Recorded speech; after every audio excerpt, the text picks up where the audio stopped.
Ladies, and take pride in presenting at this time His Excellency Bishop Fulton J. Sheen in Life is Worth Living, a program devoted to the everyday problems of all of us. The entire amount received for this program is applied to the benefit of the sick and needy of every race, religion, color, and creed throughout the world. Bishop Sheen directs the activities of the World Mission Aid Society in the United States from its national headquarters at 366 Fifth Avenue, New York City. Ladies and gentlemen, Bishop Sheen.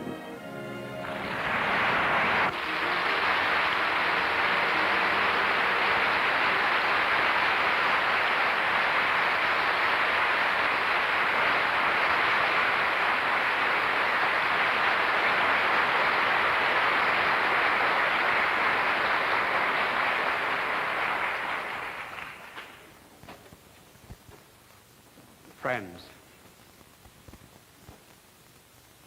oddly enough, the best way to give you some idea of what we are talking about tonight is to give you the definition of a prune. A prune is a worried plum.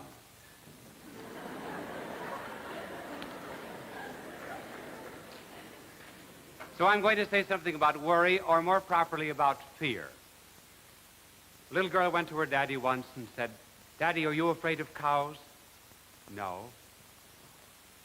"Are you afraid of snakes?" "No."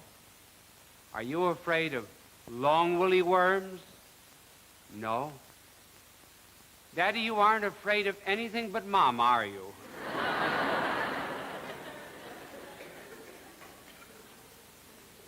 Well, what is fear that so much concerns our modern world?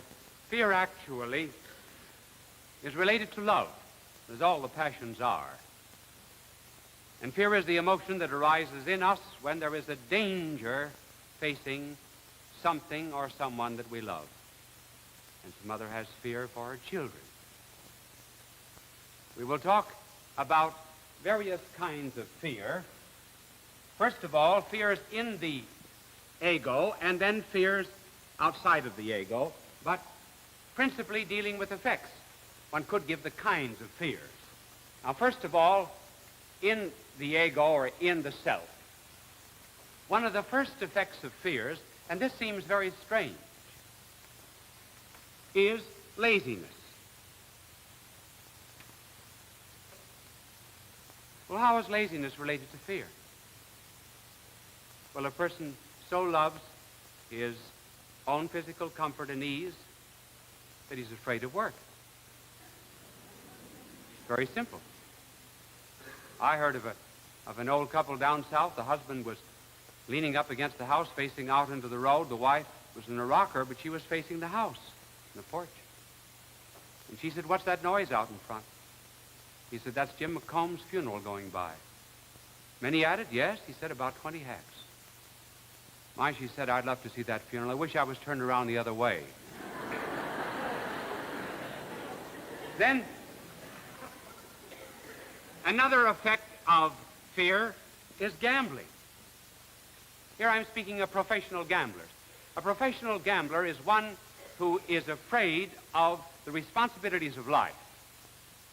And so he lives in a world of fantasy and dream in which he's always just about to make a great fortune. Two of them were coming home from the racetrack one day, and one of them said, "You know, today I broke even."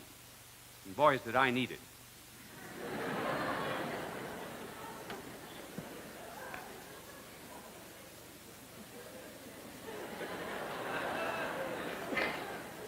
Another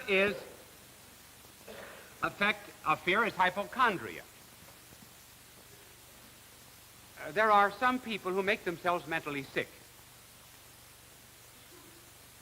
Actually, there are cases on record, for example, of men saying, "You know, if I had not been sick, I would have been one of the greatest tennis players in America. Or if I had not been sick, I would have written the finest novel that was ever produced in America. Or if I were not sick, I would have been a millionaire," and so forth. Now, it's very likely that he became sick, made himself really sick, in order to avoid facing the responsibility of his own boast. In the San Francisco earthquake, there were 30 people who hadn't walked in 30 years, got up and walked.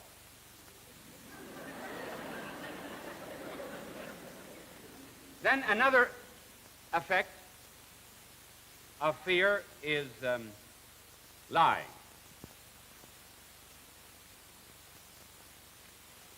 Some who have a feeling of deep inferiority discover that by boastfulness and exaggeration that they convince others of their importance.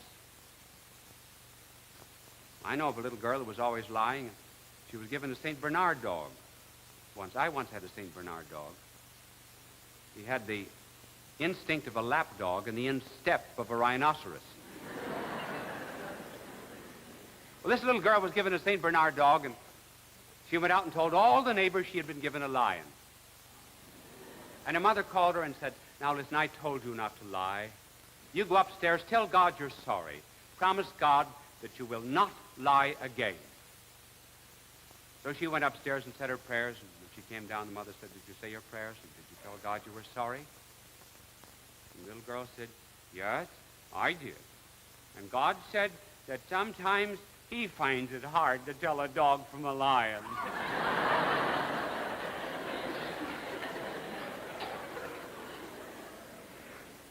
Then another effect is what is called shamefacedness,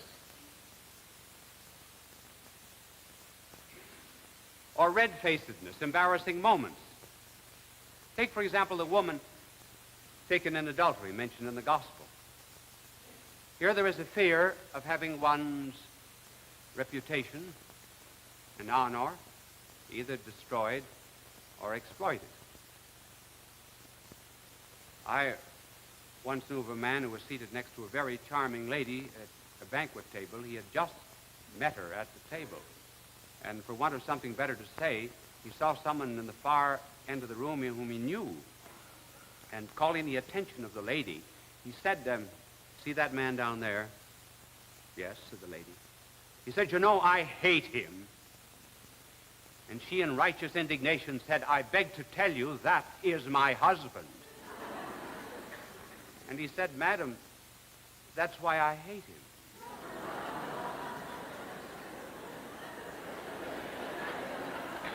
Not everybody gets out of difficulties quite so easily. Now, these are the effects of fear in the ego. What happens to us? Now, there are other effects of fear because of what happens to us.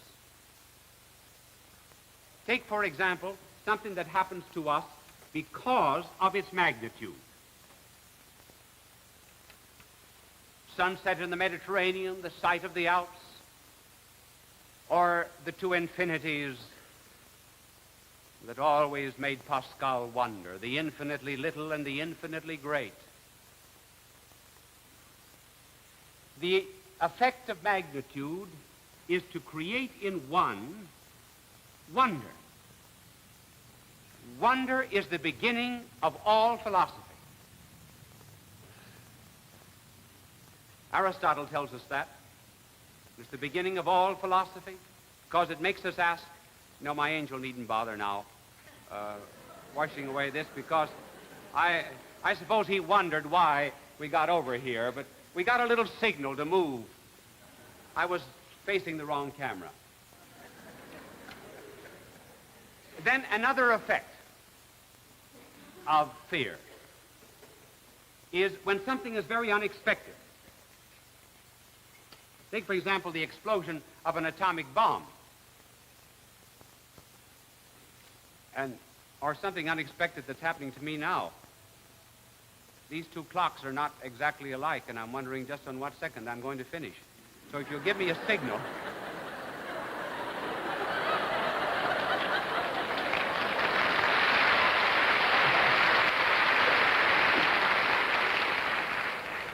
So, will the angel flutter around me and tell me sometime which clock I'm to follow?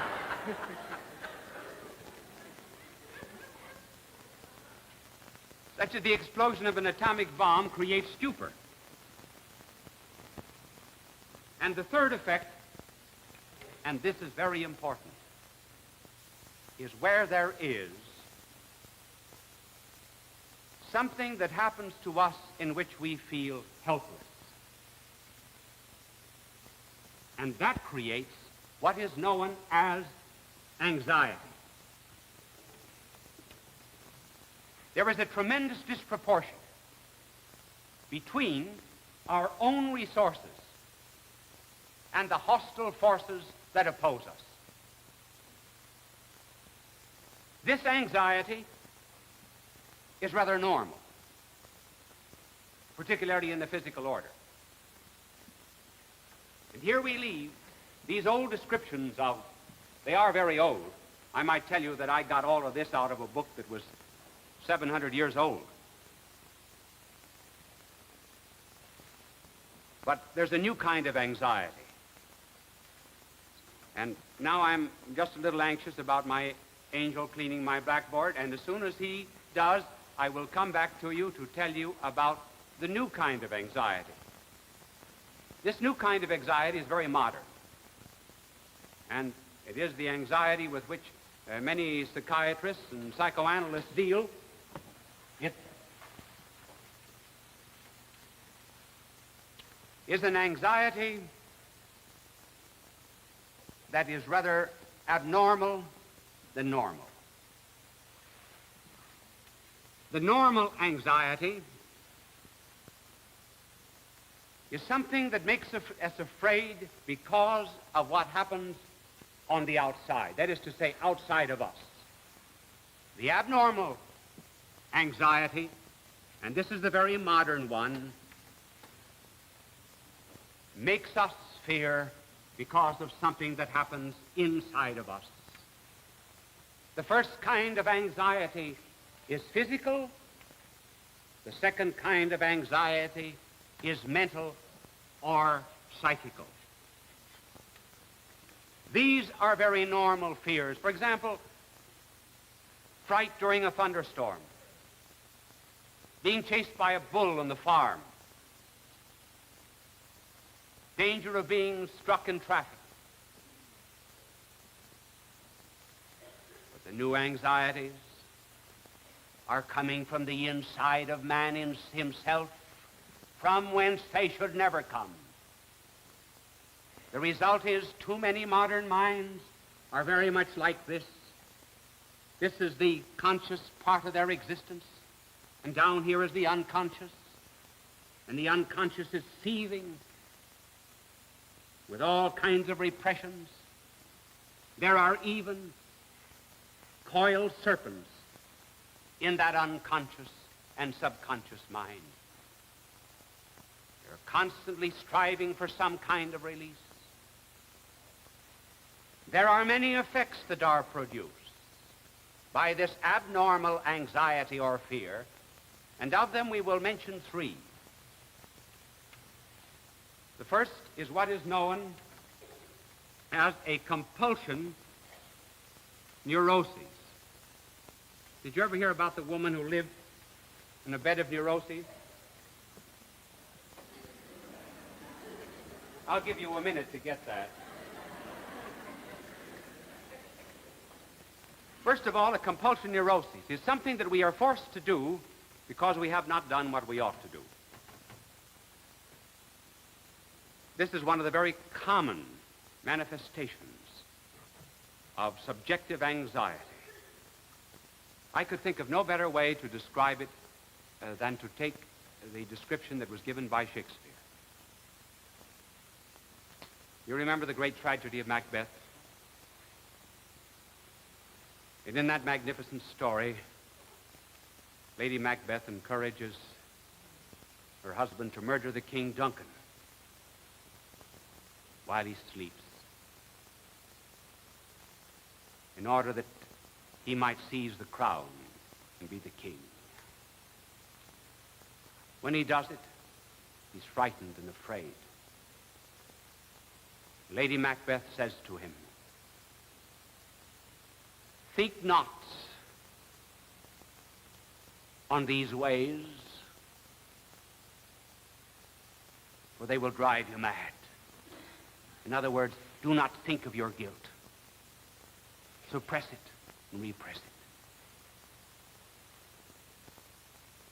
Lady Macbeth then kills the grooms, smears them with her own blood, and she says to Macbeth, "Now my hands are your color, but I should shame to wear a heart so white," making fun of anyone who had a guilty conscience. Lady Macbeth's conscience is asleep while she is awake. There's so many in our world who are constantly repressing the sense of guilt. But while Lady Macbeth sleeps, her conscience is awake. And she walks in her sleep.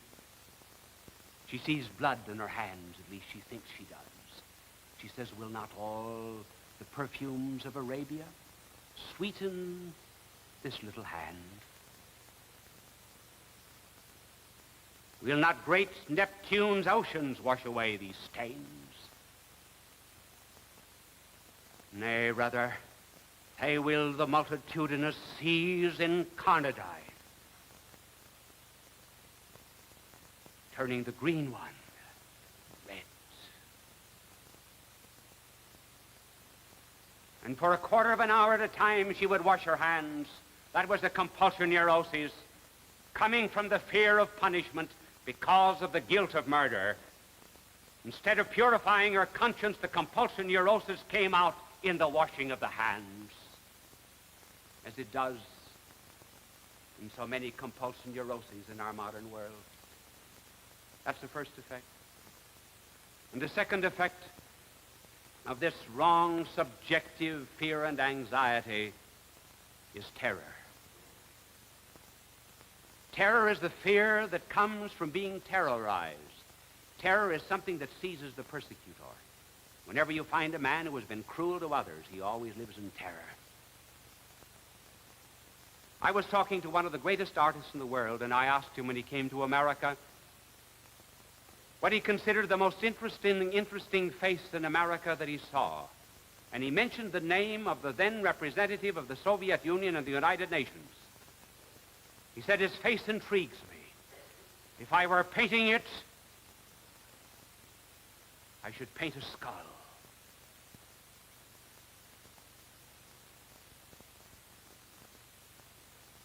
And we know that some of their representatives, when they leave our hotels in New York, leave sometimes their guns under the pillows, bullets in the night tables. Terror. Terror because they know they have taken the lives of many and have been responsible, and there's no blotting out a guilty conscience, though they deny both God and conscience and morality. And then finally there is horror, this modern thing of horror, or rather dread. Dread is the fear of nothingness. Think of how many there are in our world today who have no sense whatever of a plan of life. They are, if I may describe it, something like this. I'm telling you what, this is a ship. This is a mast to the ship. This is the water of the ship. This is a crow's nest. No respectable crow would ever be seen in it either. And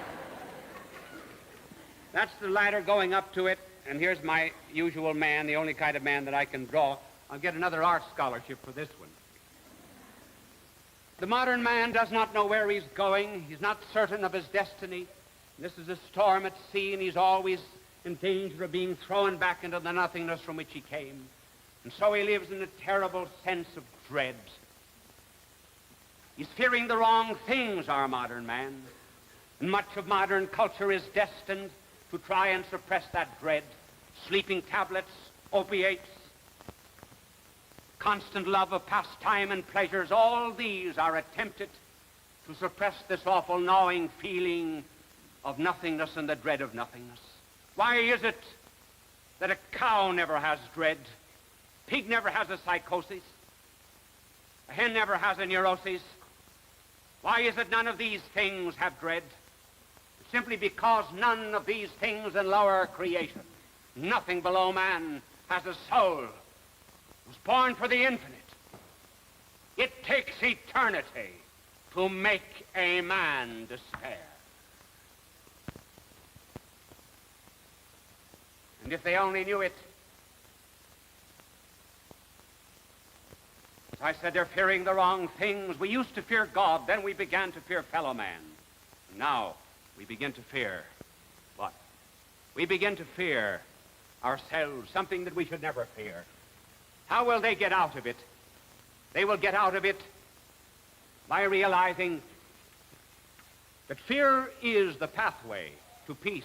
But there are two kinds of fear. There's the servile fear and there's a filial fear. Servile fear is a fear of punishment, which they all have, a fear of judgment. The filial fear is a fear of reverence. For example, servile fear. The child disobeys the mother and goes to the mother and said, "Mommy, I'm sorry, I did wrong. Now I can't go to the picnic, can I?" And the other child just throws her arms around the mother's neck and cries and said, "Mommy, I'm sorry I hurt you." Servile fear, or the fear of punishment, or the dread, can be the starting point for filial fear or the fear of reverence.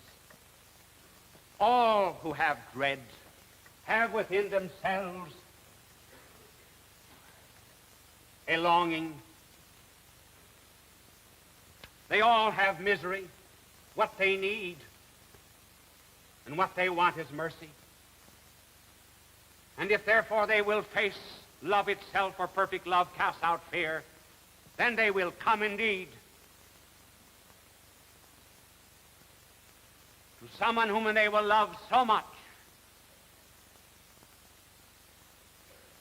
that they will be honest and good and just,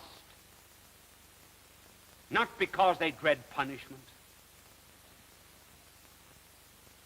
but simply because they have reverence for someone whom they love. No one will ever be good over a long period of time simply because he's told to keep a law. He will be good only because he would not want to hurt someone that he loves. Why be good? Because there comes to one the sight of wounded hands and riven feet. There comes to one a picture of one who has been hurt. And so we try to be good because we love God and we love him so much we do not want to hurt him. That is the end of fear. God love you.